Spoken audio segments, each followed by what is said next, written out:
birthday, happy birthday, هابي happy بيرثداي تو birthday انا. to you. هو كده لما جوزك يبقى مش عاوز يجيب لك بقى التورته في عيد ميلادك فتتصرفي. انا عملت لنفسي تورتويه. تورتة أكل. تورته فته. لا تورتة أكل. تورته فته. لا تورتة طيب مع اكل فته يلا هف بقى هف. أنا. كل سنه وانت طيبه يا انا. كل سنة وأنت طيبة يا ماما. وانت طيبه يا روحي. happy birthday to you. هابي بيرثداي تو. تعالى بقى نحط اللحمه ولا هناكلها كده؟ تعالى نحط اللحمة. هنبوظ الاسم بتاعي كده، هيبوظ. النهارده بقى عيد ميلادي، يعني يوم مش عادي بس والله عدى عادي. عدى يوم عادي جدا وعملت فتة يعني عادي. جوزي بقول له بقى هات لي تورته واعمل لي عيد ميلاد كده. قال لي انا جايب لك لحمه. طبعا اللحمه دلوقتي اغلى من التورته اكيد كلنا عارفين. ده النهارده بقى كان عيد ميلادي فروحت ايه حبيت احتفل بنفسي كده. زي ما انتوا شايفين غدانا النهارده كان فته. وتعالوا اقول لكم بقى على الفكره اللي انا قلت لكم عليها وكل اصحابي مستنيينها. بصوا بقى يا بنات، هنا عندي معايا فرع الليد. فرع الليد انتي هتبقي طبعا ممكن تلزقيه في اي مكان ما في المطبخ في الاوضه في ايا كان، بس مش هيبقى متحرك معاكي زي ما انا هعمله دلوقتي.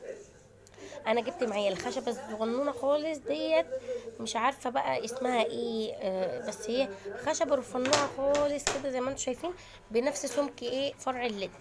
ماشي. وهحط فرع الليد على الخشبه. ممكن ان انت تحطي في الاخرام الصغنونه خالص ديت مسامير وتربطيه الخشبه في قلب ايه الفرع الليد. بس احنا ما عملناش كده. انا رحت جايبه البتوع اللي هم مش عارفه اسمهم ايه كليبسات مش عارفه ايه اسمهم ايه.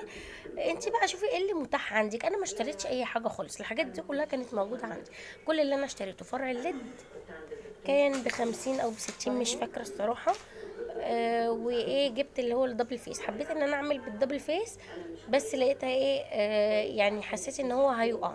عملت بالدبل فيس بس حطيت اللي هو هتشوفوه دلوقتي وانا ايه بعمله مش عارفه اسمه ايه اللي هو البتاع اللي هو بيقفش دوت. هتشوفوه دلوقتي. بس انت بتجيبي فرع الليد كده اهو بالكهرباء بتاعته ده هي بس كده. هتجيبي معاه متر او مترين بقى حسب ايه المتاح عندك او انت الفيش عندك ايه نظامها تشوفيها. متر او مترين سلك وتروحي لحماهم في ايه في فردتين ايه السلك ده هم زي ما انتم شايفين كده. انا خليت جوزي بقى ايه راح رابط لي دي في دي. بس طبعا حد يكون متمكن يعني مش اي حاجه لحسن تفرقع فيكوا كده. خد وصل بقى دول ماشي. بس وهيكون معاكي بقى فرع الليد الجميل ده متحرك معاكي في كل حته. هتشوفوا دلوقتي شكله انا عملته ازاي وهيفرق معايا في الاضاءه جدا جدا جدا جدا. بس فايه يعني ميزه ده ان انت مش هتحطيه في المطبخ او في الاوضه وتبقي برضو محتاجه اضاءه تاني في الاوضه. لا انا بتحرك بيه في الشقه زي ما انا عايزه لان اصلا الرينج لايت مش بيدي الاضاءه اللي انا عايزاها. ومهما احط من لوند ببقى عايزه اسلط الضوء على المكان اللي انا بشتغل فيه. انا بقى الصراحه الفكره دي ريحتني جدا وبقيت اخده معايا. هصور في الاوضه هصور في البلكونه هصور في المطبخ في ايا كان. بقى ركبت له كده زي شماعه. انت شوفي ايه اللي متاح عندك تقدري ان انت تثبتيه عليها. وبعلقه مكان ما انا ايه متواجده يعني. بسلطه على المكان اللي انا هشتغل فيه.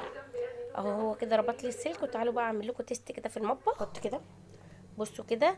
ده ايه بصوا هتلاحظوا وانا بطفي وبولع هتاخدوا بالكم من الفرق. بصوا انا كده بطفي وبولع بتفرق. طبعا هي مش باينه قوي لان اصلا الرخامه بيضه. ماشي. بس لقيتها فرقت معايا وانا بشتغل بقى على الحوض كده. فاهميني. انا كمان مشغله الرينج لايت. بصوا انا هنا شغلته بقى ايه على الحوض. آه وانا ايه قلت اروق بقى المطبخ وايه اجربه معاكم. بصوا بقى الحوض هنا لما كنت بقى اثبت الكاميرا في المكان دوت كان بيبقى الحوض نفسه كان ضلمه جدا. ليه؟ عشان انا حاطه فوق منه اللي هي المطبقيه. ماشي. فكان بيبقى الحوض نفسه من جوه ضلمه.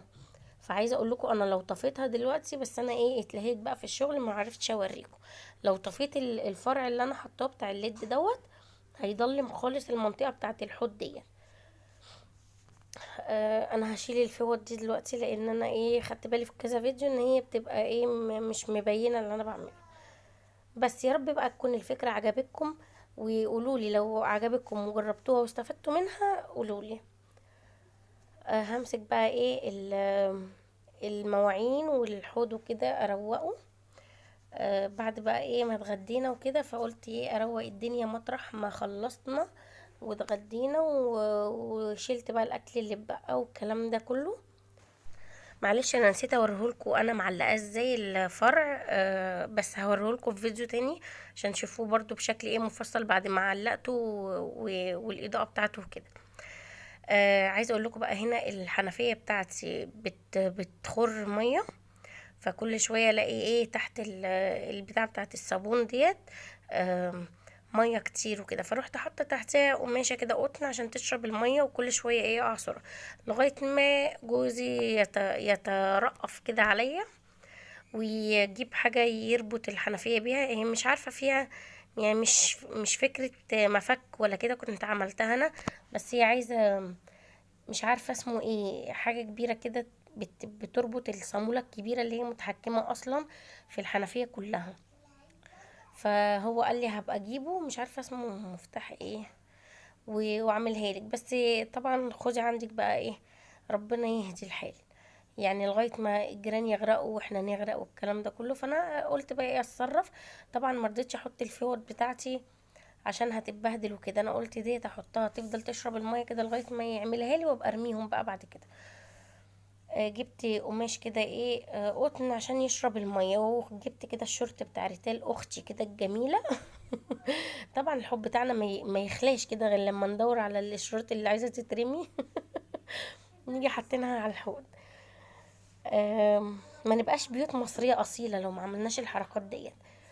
هنا بقى همسك المواعين واخلصها وارتبها واصفيها وكده، واسيبها في المصفى بقى وايه، واخش بقى ايه على الشقه. انا عايزه اقول لكم لسه امبارح مسحه الشقه كلها من فوق لتحتيها ومنضفاها تنظيف عميق، بس ما صورتش للاسف لان انا التصوير بياخد معايا وقت، وبقيت احس ان الموضوع متعب لما بعمل التنظيف العميق معاكم. بياخد الفيديو ما بلاقيش مساحة في التليفون، بياخد تصوير طويل قوي، الموضوع بيبقى متعب قوي ومرهق الصراحة. فانا قلت بعد كده هقدم لكم روتينات كده خفيفة على قدكم عشان التصوير التنظيف لما بكون بنظف تنظيف عميق التصوير بيبقى طويل قوي والمونتاج بتاعه بيبقى طويل جدا. بخليه 20 و25 دقيقة، ببقى عارفة ان الفيديو طويل قوي بس ببقى مصغراه على قد ما بقدر واكتر حاجة يعني. فقلت بعد كده مش هخلي الفيديو طويل، على قد ما اقدر اخليه 10 12 دقيقة بالكتير قوي، واعمل معاكم روتينات خفيفة كده. فايه يعني على قد ما هقدر الفترة الجاية عشان ما كسلش ان الفيديو بياخد معايا مونتاج طويل وبياخد معايا على بال ما برفعه بيبقى متعب قوي. فهخلي الفيديو بقى كل يوم انزل فيديو صغنن كده صغنن عشان ما كسلش، عشان انا فعلا ده اللي بيكسلني وبيخليني مش يعني بيتعبني نفسيا ان انا ببقى مش عارفة افضي مساحة ولا اصور وقت طويل ولا انزل لكم الفيديو بياخد وقت طويل ولا منتجه بياخد وقت طويل. بس فقلت بقى ايه بعد كده مش هخلي الفيديو اطول من ايه 10 12 دقيقة بالكتير قوي، طبعا عذرا على كمي المدلدل ده. طبعا كلنا في الشتاء بنعمل كده لابسين مليون حاجة فوق بعضيها، ويا سلام بقى لو نازلين نجيب حاجة من تحت البيت كده، نلبس الدفية فوق منها العباية فوق منها الشال، تحسوا ان احنا عايزين ناخد بطانيتين واحنا نازلين. هنا بقى غسلت صبنت اللي كان في الحوض كله، ورحت حاطه انا اسبونجه كده قديمه في الحوض بنزل بيها الدهون، ونزلت الدهون الاول بعد كده رحت عامله بالفرشه اللي انتوا شايفينها دي، عشان حد كان قال لي يعني ملهاش لازمه ومش عارفه ايه، لا ليها لازمه، هي السنون بتاعتها خشنه فبدعك بيها الحوض كويس قوي. يعني بصوا الحته اللي تحت الحنفيه ديت من كتر ما الحنفيه بتنقط فعامله زي صدى كده، فلو الفرشه ديت لو ما فضلتش كل يوم ادعك فيها فهتخلي الحته دي تسود من كتر الصدى. الاسبونشة التانية اللي انا حطاها في الحوض منها قديمة، فمش بتعمل حاجة خالص، لانها ايه، قديمة. انا بس ببقى متعمدة ان انا انزل بيها ايه الدهون بس من الحوض، وبعد كده بنقعها في مية سخنة بقى عشان ما تعملش ريحة وكده بعد ما بخلص. بس غسلت كله كده ورحت غسلت بقى الحوض، ورحت منزله الحاجه تاني في الحوض، وقلت بقى ايه اشطفها في السريع كده وبعدين اعمل الحلل. وعايزه ابدا بقى في تنظيفات رمضان والتنظيفات العميقه، الله يعيننا. عندي كم من السجاد عايزه اغسله، مش قادره اقول لكم بقى. عايزه يعينا السجاد بتاعي يعتبر كله مش نضيف.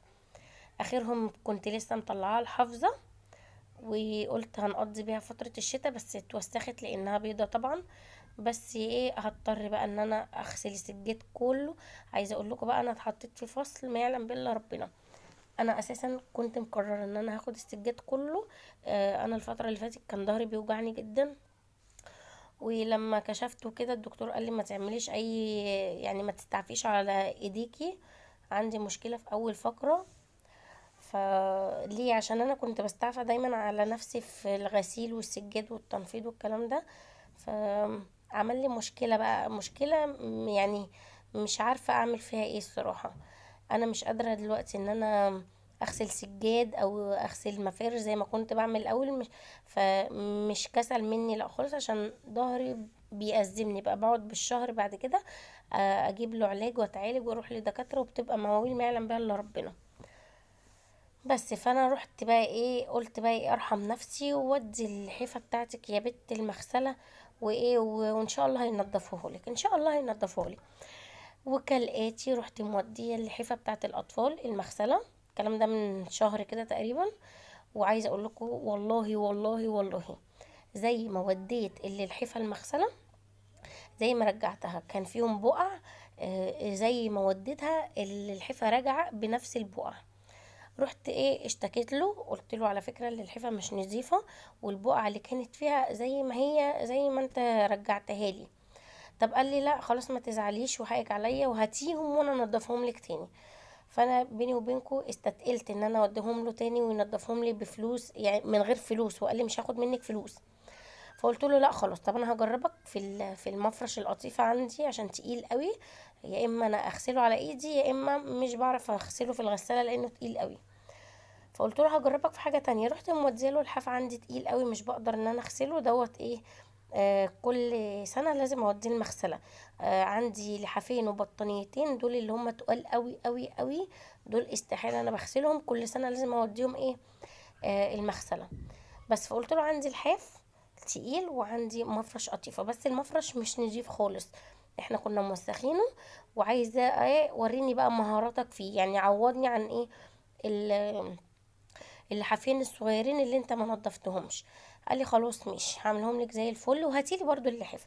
فرحت قلت يا اما اجرب الاول في المفرش القطيفه واللحاف، وديت له المفرش القطيفه واللحاف. اللحاف كان نظيف، المفرش بقى عايزه اقول لكم والله العظيم والله العظيم انا يعني مكسوفه ان انا اصوره من منظره، مش نضيف خالص خالص خالص والله. زي ما وديته له زي ما جبته. المفرش اصلا في النص بتاعه كده لونه بامبا وفي ورد داخله ابيض كتير، فوالله زي ما وديته زي ما جبته. فانا مش هقول الله يسامحه يعني ولا حاجه، هو بيغسل حاجات كتير لناس كتير، هيعتني بايه ولا ايه ولا ايه ولا ايه. بس انا ما وديتهوش المغسله غير لما كان لقيته مش نضيف، وانا الصراحه كان ضهري واجعني ومش قادره ان انا اغسله. بس فكانت اول واخر مره من يوم ما اتجوزت اودي حاجه المغسله. وبعد ما كنت مقرره ان انا عندي يجي 6 7 سجاجيد عايزه انزلهم المغسله، قلت لا، اتعب بقى اعيا اموت، بس مش هودي حاجه المغسله تاني، وهعمل حاجتي بايدي ومش هودي حاجه المغسله تاني. هتشوفوني بقى الفتره الجايه، يا اما هصور معاكم يا اما هعملهم انا مع نفسي، عشان بس ايه الموضوع بيبقى مرهق قوي. هغسلهم بقى السجاد كله قبل ما ايه شهر الرجب يخلص، ونبقى بنستقبل كده شهر رمضان وحاجتنا حلوة وجميلة وزي الفل. هغسل سجادي كله بايديا، ولا مغسلة ولا غيرها. حطيت بقى الشورت بتاع اختي ريتال كده يشرب المية، والفوطة ديت فانيلة جوزي يا جدعان، فانيلة جوزي خلصت بقى كده المواعين الحمد لله. هخش بقى، كان عندي حبة غسيل طبعا قبل ما افرش المفرش القطيفة المعفن اللي انا مش عاجبني وهشيله واغسله تاني. رحت ايه شايله كل حاجه وغسلتها اهوت، وفرشت ايه المفرش القطيفه اللي انا هغسله تاني ان شاء الله كمان يومين. قلت بس افرشه كده، اعمل بالفلوس اللي اتدفعت فيها وليه. قلت افرشه بس يومين كده لغايه ما ايه انوي اشيله واغسله واغسل كل حاجه بقى الصراحه. بس فهطبق بقى الغسيل دوت. عايزه اقول لكم انا كنت مفضيه الباسكت بتاع الغسيل من كل اللي كان فيه، شلت الملايات واللي كان فيه غيارين كده بتوعنا وبتوع جوزي وكده، رحت غسلاهم، ولسه فيه الملايات على الحبل وغسيل في الغساله. خلاص يعني هشيل الملايات دلوقتي اطبقها واحط بقى اللي في الغساله على الحبل. معرفش، انا مش عارفه السبت اتملى تاني امتى وفين وازاي، مش عارفه. لنا الله بقى يرحمنا من هذا الوضع اللي احنا فيه. يلا الحمد لله. هطبق بقى كل الحاجات ديت. الكوفرتات كنت حطها لهم على السرير ضغطوا بيها لو هم صاحيين وكده. شلت بقى كله، لقيتها هتتبهدل اكتر من كده فروحت شايلاها وخليت بس على السرير هي اللي الحفه اللي بنتغطى بيها التقيله فقط لا غير. بس كده. دوت كان بقى الفيديو بتاعي النهارده. انا ايه عايزه اقول لكم هو 16 دقيقه بس انا والله اختصرت فيه على قد ما اقدر. اهلا يا ست ريتيل، اهلا وسهلا. بصوا هنا بقى خلصت خلاص اهوت، والدفايه التانية ديت ايه اللي هي الدبل فيس ديت مش عارفه، ما يعني ما حدش يجيبها الصراحه، حاسه ان هي زي قلتها. هو كده او كده بنفرش، هو مفرش واحد يعني جهه واحده. خلاص احنا مش بنستخدم الناحيتين، ملهاش لازمه. بس يا حبيبي ماشي. خلاص انا كده ايه خلصتهم، الم بقى الباقيين واطبقهم. بصوا هنا بقى جوزي كان هو جاي جاب لهم وافل وصوصات كده كراميل وشوكولاته زي ما انتم شايفين. فقال لي لا سيبيهم، انا ايه هعملها لهم كده بايديا بالصوصات وكده. هو بقى ايه اللي عملهم زي ما انتم شايفين كده. الفيديو بقى 17 دقيقة بس سامحوني والله، انا منتجته على قد ما اقدر وضغطته على قد ما اقدر. ده كان فيديو النهارده بقى، استنوني فيديوهات جايه كتير، والسلام عليكم ورحمة الله.